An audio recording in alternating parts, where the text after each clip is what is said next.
Bwana Yesu asifiwe sana. Amina. Kwa hiyo udiakonia upo kwa ajili ya kusolve matatizo.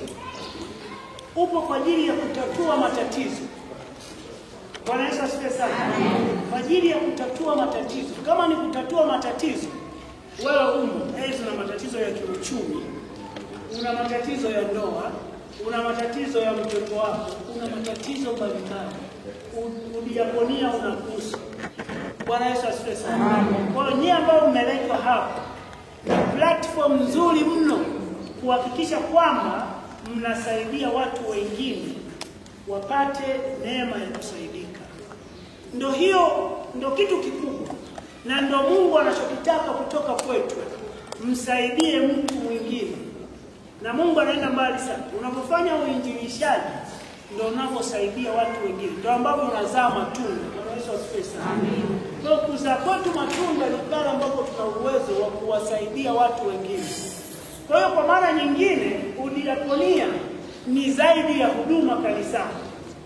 Bwana Yesu asifiwe sana. Yaani udiakonia ni zaidi ya huduma kanisani kwa sababu inaenda mbali zaidi. Sasa niwaambie, katika maisha yetu tunayoishi kikawaida kabisa. Maisha yetu tunayoishi kikawaida kabisa.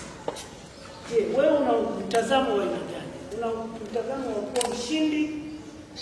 Una mtazamo wa kuwa muhanga? Au una mtazamo wa kufeli, wa kushindwa? Wakati huo tukumbuke mtaani tunapoishi kuna wagonjwa wenye HIV tumesema hapo. Kuna wagonjwa wenye pressure. Kuna wagonjwa wenye kisukari. Kuna wagonjwa ambao wana magonjwa ya muda mrefu manake hawajiwezi. Ambapo sasa hawa watu miongoni mwao unakuta wana mtazamo wa kutokuendelea mbele. Bwana Yesu asifiwe sana. Amina. Anasema mama kwamba kuna wakati ilifika mtazamo wako ulikuwa umeshuka chini, haelewi afanye nini. Ikiwa una mtazamo wa kutokujua unapaswa kufanya nini, uweze kufanya kazi ya uinjilishaji kwa maana ya udiakonia. Bwana Yesu asifiwe sana. Amen. Kwa hiyo kumbe manake tunahitaji watu very smart hapa. Tunahitaji watu makini sana ambao wataenda kusaidia hii huduma iende mbele zaidi. Bwana Yesu asifiwe sana.